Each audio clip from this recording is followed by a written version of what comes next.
속편은 전작을 넘지 못한다는 공식이 있죠. 이번 시즌2는 그 공식을 보기 좋게 깨버렸다고 생각해요. 못한 정도가 아니라 오히려 한 단계 위로 올라선 느낌이었거든요. 매 회차마다 긴장감이 끊기지 않고 다음 회로 이어지는 구성이 정말 인상적이었고, 다음 시즌을 위한 떡밥은 곳곳에 심어두면서도 이번 시즌 자체는 스스로 완결성을 갖추고 있었다는 점도 마음에 들었어요.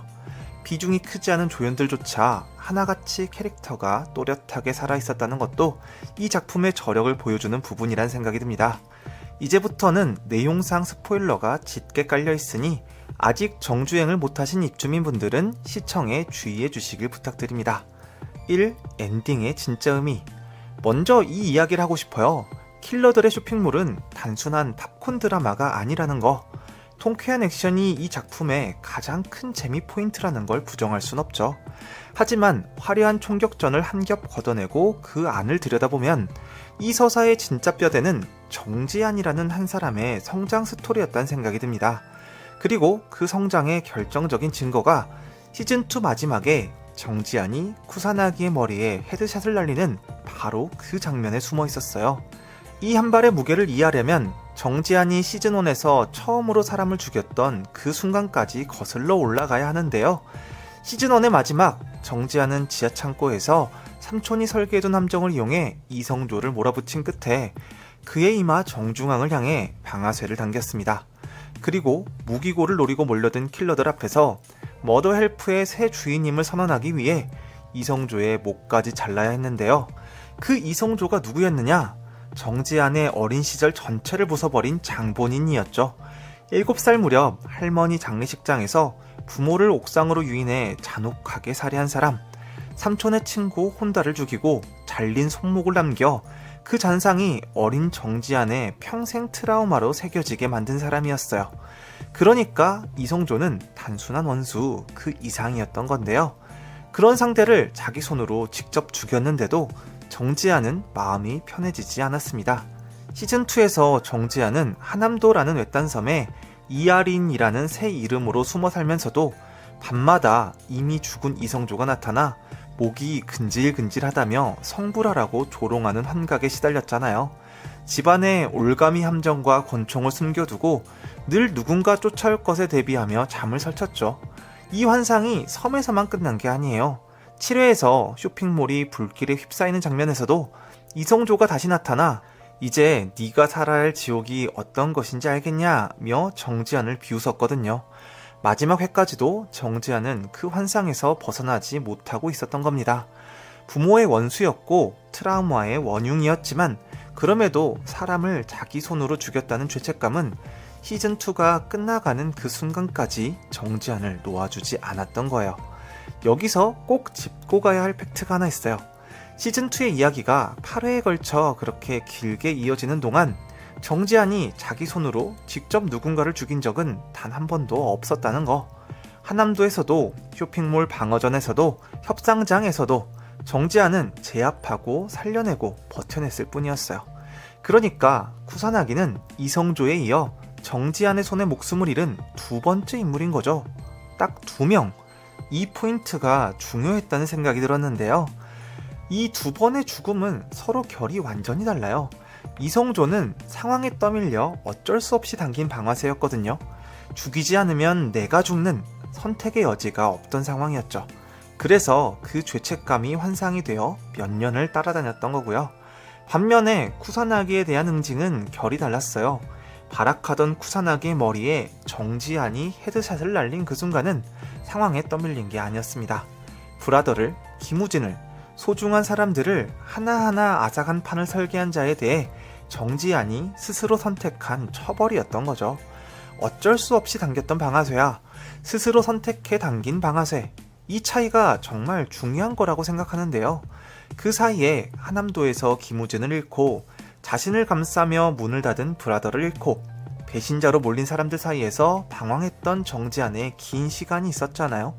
상처받고 무너지면서도 끝내 주저앉지 않았던 그 과정이 어쩔 수 없이 죽이던 아이를 스스로 판단하고 스스로 책임지는 어른으로 키워낸 순간이 쿠사나기의 헤드샷의 진짜 의미였다는 생각이 듭니다. 이송조의 환상이 마지막까지 정지한을 조롱했지만 쿠사나기를 향한 그 한 발과 함께 정지한은 비로소 자기 지옥의 주인이 되었다. 이런 뇌피소설을 써봤는데요. 그래서 시즌3는 오는 걸까? 이게 성장 스토리라는 관점으로 보면 시즌3는 무조건 있을 거라고 확신합니다. 정지한의 성장은 아직 끝나지 않았거든요.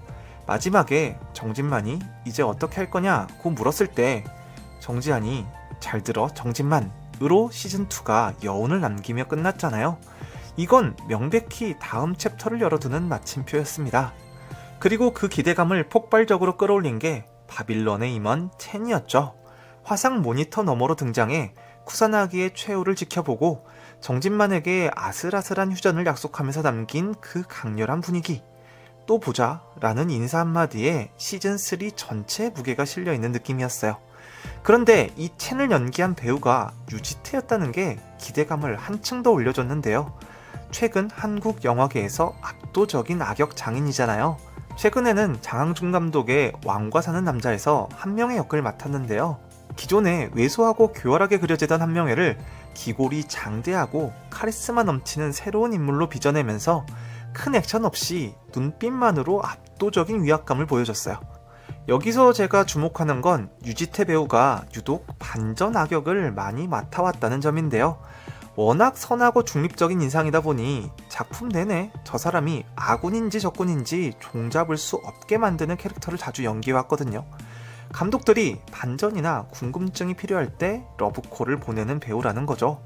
이걸 첸에 대입해보면 첸이 단순히 정진만을 찍어 누르는 절대 악당으로만 끝나진 않을 거라는 예감이 강하게 들어요. 겉으로는 휴전을 약속했지만 속으로는 전혀 다른 계산을 하고 있거나 아니면 예상 밖의 지점에서 정지한 쪽과 손을 잡는 반전이 나올 수도 있다. 유지태라는 배우의 결을 생각하면 첸은 그렇게 쉽게 읽히는 캐릭터가 아닐 것 같다는 생각인데요. 그래서 시즌3의 뇌피소설을 써보자면 시즌2 마지막에 첸이 정진만에게 휴전을 약속하면서 자신이 자리에 있는 동안은 공존을 지키겠다고 했잖아요. 이 말을 뒤집어보면 첸의 자리 자체가 영원하지 않다는 뜻이기도 하거든요. 실제로 첸은 쿠사나기를 잘라낼 때도 바빌론이 아니라 자기 자신에게 충성했을 뿐이라고 못 박았는데 이건 바빌론이라는 조직 안에서 충성심을 증명하지 못하면 누구든 잘려나갈 수 있다는 걸 스스로 보여줬던 거죠. 그러니까 첸도 자기 위치를 목숨 걸고 지키는 사람이라는 건데요.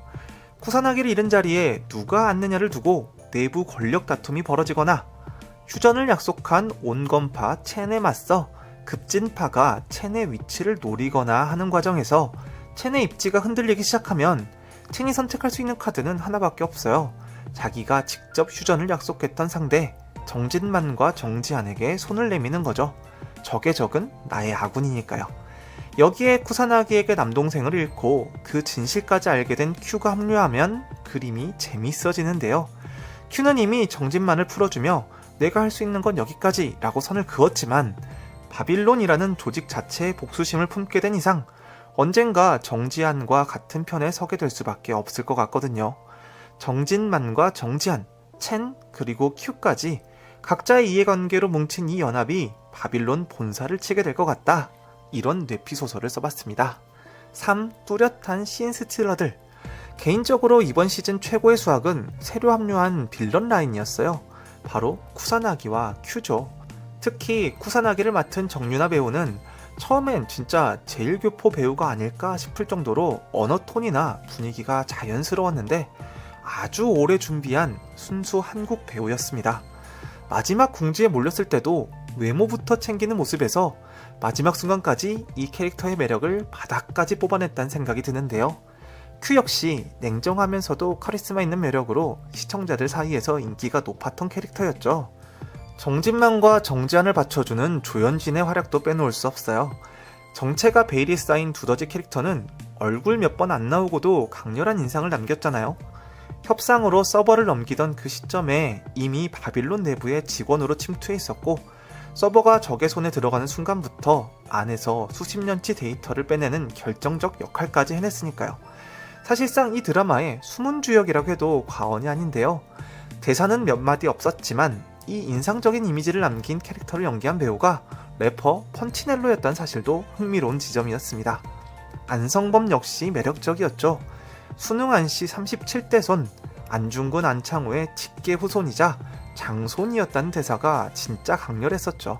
진짜 누구 하나 빼놓지 않고 아주 매력적인 캐릭터가 넘쳐났던 드라마였습니다. 다만 아쉬웠던 부분도 분명히 있었어요. 저는 파신끄라떼기 배신자로 몰려 퇴장한 전개가 좀 아쉬웠습니다. 팬층이 두터운 캐릭터였던 만큼 서사를 정리하는 방식이 너무 급했고 분량 자체도 부족했다는 생각이 들었는데요. 파신은 아들 아띠가 혈액암을 앓고 있고 인질로 잡힌 상황에서 어쩔 수 없이 바빌론의 꼭두각시가 됐던 거잖아요. 소민회를 쏠 때도 일부러 급소를 피해 쏴서 살려낸 인물이었고요.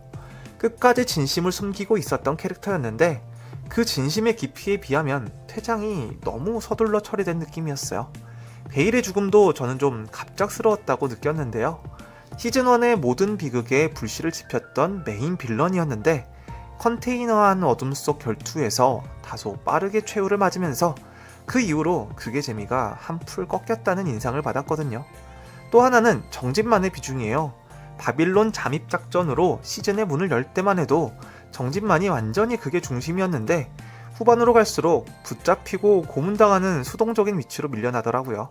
물론 정지한에게 중심을 넘겨주는 성장서사의 구조상 어쩔 수 없는 선택이었겠지만 정진만이라는 인물의 개인적인 서사를 조금만 더 깊이 다뤘더라면 훨씬 좋았을 것 같다는 아쉬움이 있어요. 그래서 다음 시즌을 기다립니다. 머더 헬프와 바빌론의 전면전이 이번 시즌에서 결판나지 않고 넘어간 건 분명 아쉬운 부분이지만 동시에 첸이라는 새로운 인물이 앞으로 이 판을 어떻게 흔들지 궁금증을 키우는 전략적인 선택이기도 했죠. 시즌3를 염두에 두지 않았다면 절대 좋은 선택이 될 수 없는 결말이었는데요. 생존한 인물들의 향방이 시즌3의 최대 관전 포인트가 될 것 같습니다.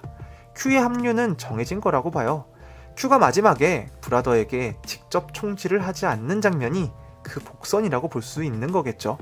다만 거기서 정지한의 오해를 샀다는 것, 상처받고 성장한 정지한이 이제는 스스로 판을 짜는 사람이 되어 자기가 원수라고 생각하는 큐를 어떻게 끌어안을지도 중요한 관전 포인트가 될 것 같습니다. 시즌2가 아쉬운 점이 없진 않았지만 성장이라는 단단한 뼈대 위에 통쾌한 액션과 매력적인 새 얼굴들을 얹은 참 잘 만든 시즌이었다는 생각이 듭니다. 정지한이 다음엔 또 어떤 어른이 되어 우리 앞에 설지 벌써부터 궁금해지는데요. 저는 또 좋은 이야기로 돌아올게요. 또 뵙죠.